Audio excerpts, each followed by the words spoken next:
Yo, what's happening? This is your boy Prime, and it's about damn time. Now, recently, what's been happening out here is, well, I don't have all the details, but recently I noticed that Kevin Entrepreneur posted a video, at least two of them now at this point I see. Well, basically, the Lyft driver put the guy out. He was only gonna make $6. I think Kevin Entrepreneur did a great job in explaining what the TOS actually states about a matter like that. It basically doesn't really give any credence to if you're allowed to kick out a person based off of the fare, But it doesn't demean it or nothing like that. It's not really specific. So it looks like you can pretty much do that because it sounds like it's more of a business situation. And when you do this, you are a business owner. Like, you run it like a business. And that's why I've been saying that for a long time. If you run it like an employee, you'll get paid like one. But if you run it like a business, you'll get paid like a business owner, right? So big ups to Kevin Entrepreneur for that. Lately I think he's just been complaining a lot, but this is one of the things that I think he hit on big, right? So, can you kick somebody out for that? It seems to be yes. And, I know people were like, well, what about, how do you feel about it? I mean, I don't think he should have kicked him out. I don't feel like he should have kicked him out based on that, but that was his decision, and he made a decision. So that's what it was, right? I'm not gonna even condemn it more than that, because I feel like he felt that was the way he wanted to run his business. Now, I wouldn't have done that. I kick people out all the time, but that's just not one of the reasons why I kick people out. My problem is that it was said that he drove like an hour, 45 minutes. How did you drive an hour, 45 or 45 minutes to an hour, or whatever it was, and only make $6, or only going to make $6? So the problem I'm having there is, where the heck do you live where you can only make $6 after that long drive? I don't know, man. So honestly, I gotta question his. Kevin Entrepreneur said that another driver that does vlogs as well actually did the drive, and it did pretty much equal out to be like $7 or something like that. So it wasn't like a lot of money for the ride or nothing like that. I'm getting the ping, but I'm not going to accept. So that's how that go. You know what I'm saying? That's how that go.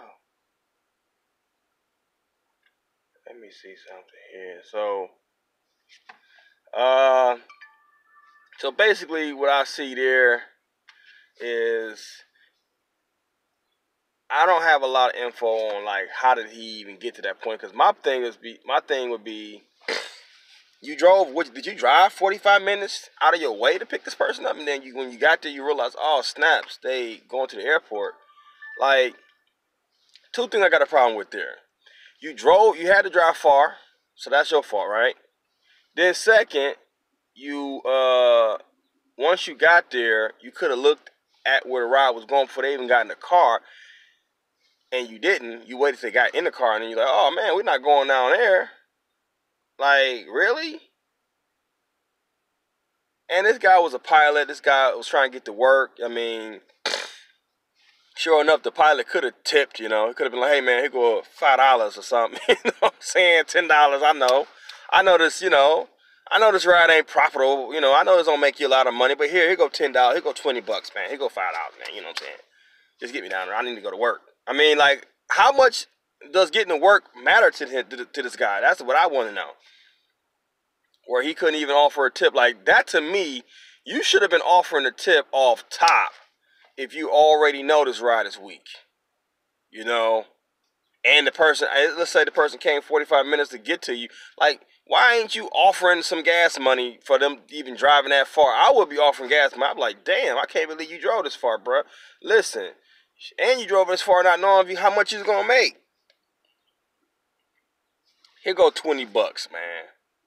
For your gas, for your time, plus you about to get whatever you get for this little week ride that we about to take, you'll be good. Okay, but no, I guess he decided that wasn't how it's supposed to go. So the driver essentially was not having none of that. He kicked him right out. He had kicked him right up out of here. Get your butt out of here, man. I feel him though, man. I feel him, man.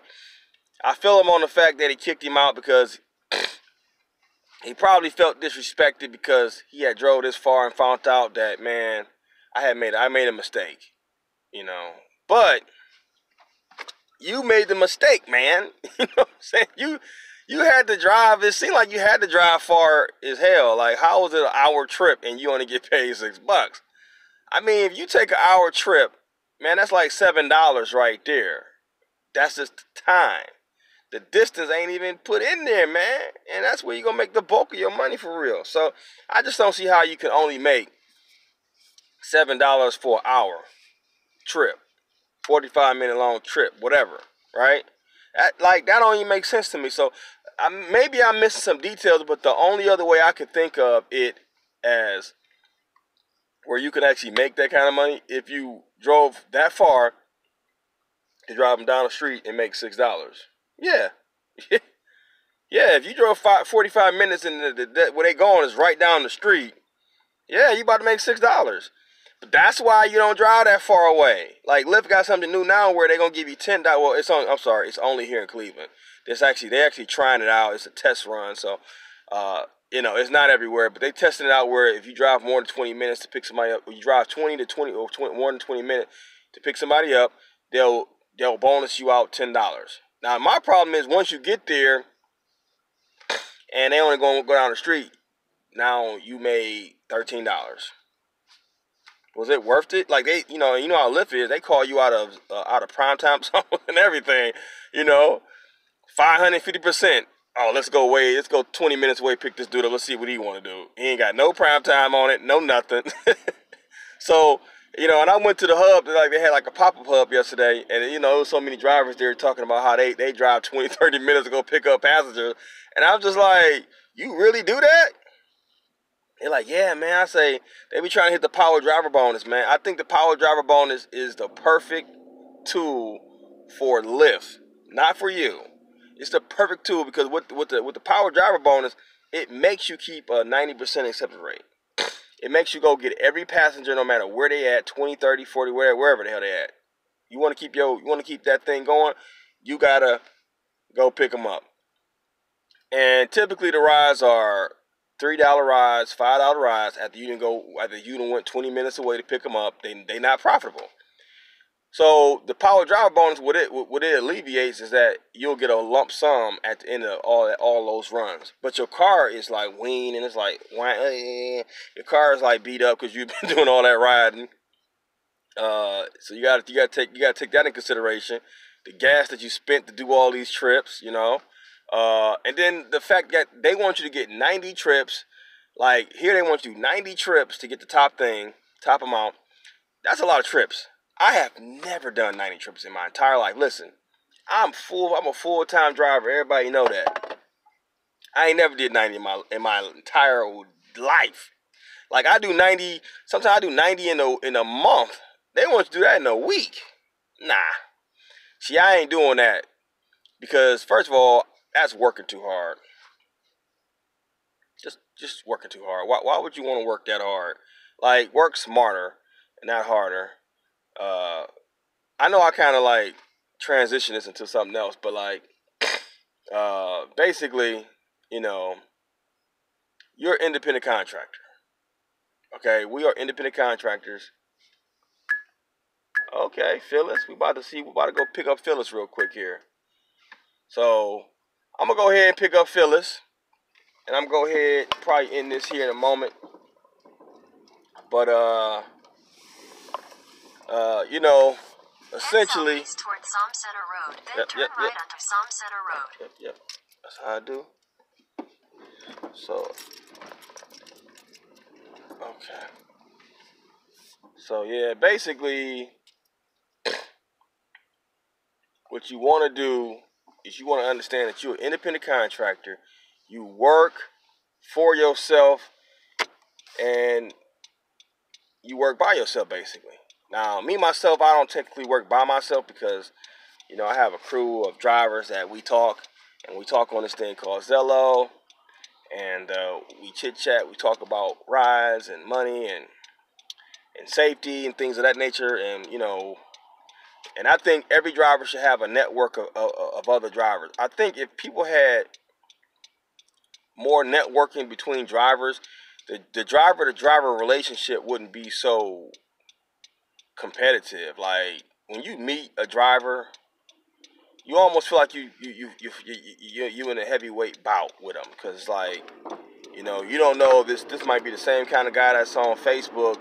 You say something and they jump all on you. Is you that same dude? You know. That's why I don't say nothing on Facebook, man, because, you know, you say what you gonna say, and they mad, you know, they upset, you know, they upset with the whole ordeal, you know what I'm saying? They not trying to have that, you know? They like, man, like, for real? You know. So, your boy over here, man, about to go pick up somebody real quick here. This is a Lyft ride. Turn right onto the I-90 West ramp. So, I normally don't even do rides this early because, you know, it's 9:51 right now a.m. over here in the CLE. I normally don't get out this early because, you know, you be running into kids, you know, all day, man, trying to go to school and stuff, man. I hate to have to tell them, hey, man, no go here, baby. Hey, you got the wrong Lyft driver, because I ain't the one. I'm going to let you know, you ain't going to go nowhere fast with me. Yeah, I had to do, a little boy asked me one time, so what happened to my $5? I say, well, you got to holler at Lyft for that. Ain't got nothing to do with me. You know what I'm saying? What about my money? I say, hey, you wasn't supposed to be ordering the ride anyway, so they just made you pay. That's all, for wasting my time. That's all that is. I mean, maybe you'll stop doing it, you know? Like, but if every driver did that, man, we wouldn't have these issues, man. But every driver don't know that you're not supposed to pick up minors. It's crazy. Like, how do you not know that you can't pick up a minor? Like, it don't even sound like something that grown people should be doing by themselves. You know what I'm saying? You gotta think, you picking up a kid and you ain't even got nobody with you. You ain't got no nothing. Like, you know, I don't know how many passengers get in my car. They always tell me, they say, man, what is that? I say, that's a camera. Oh, man, that's a great idea. I never seen that in another Uber or Lyft. I say, yeah. You know, most Uber and Lyft drivers, they cheap. They don't want to buy nothing. They don't want to spend no money. All you want to do is make money. You don't want to spend nothing, though. Like, you just don't think you're supposed to spend no money. You know, but you got to spend money. You got to spend money to make money, and not to mention, this is to save you from some bull. It could save you and keep your money flowing, you know what I'm saying? But nah, man, it's just too difficult to go on Amazon, buy a camera for $150 or $90 or $200, $300, whatever you want to spend. But, you know, y'all want to spend nothing. So that's why y'all don't have them. And I seen a driver one time say, never had one because he never seen a reason why you would need one. And then the next day he come back and say, a passenger lied on me. I say, that's why you would need one. That's why you would need a camera. Like it hit him that quick though. Like literally somebody lied on him within a day. Or at least he claimed they lied on him. I don't know. But the fact of the matter is, without proof, you know, it's kind of hard to believe the driver. Like, I hate to say it, but I'm a driver, and I'm telling you, if the passenger said you smoke weed in the car and they seen you, you smoke weed in the car and they seen you. It's just that simple. You ain't got nothing to disprove what they said, right? Because guess what? If you claim that a passenger did something wrong, Lyft and Uber is going to act as if they, okay, yeah. Maybe you know what you're talking about. They may not ban the driver or deactivate the driver, but they at least will believe your side first. It's just the way it is. So that's why having a camera will benefit you. So I know, like, there was really no organization to this video at all. I was all over the place. But what I wanted to do is I wanted to give you a ride along with your boy. I wanted to give you some insight as how I rode and went about my day, just a little briefy. And people always ask me, how do I maintain and do what I do and live a full-time life doing rideshare? Well, guess what? I try to dump these secrets on you, but I don't know what you guys are doing with it. You know what I'm saying? Like, I think I'll make another video about it because it's quite simple and it'll be more organized next time I make the video about how, how I keep it flowing. And I'm able to keep maintaining, So, with that being said, this is your boy Prime, and that's been my time. I'm out, man. I gotta go, man. I'm about to pick up my passenger, you understand? Peace out. Don't do the crime if you can't do the time. I'm out.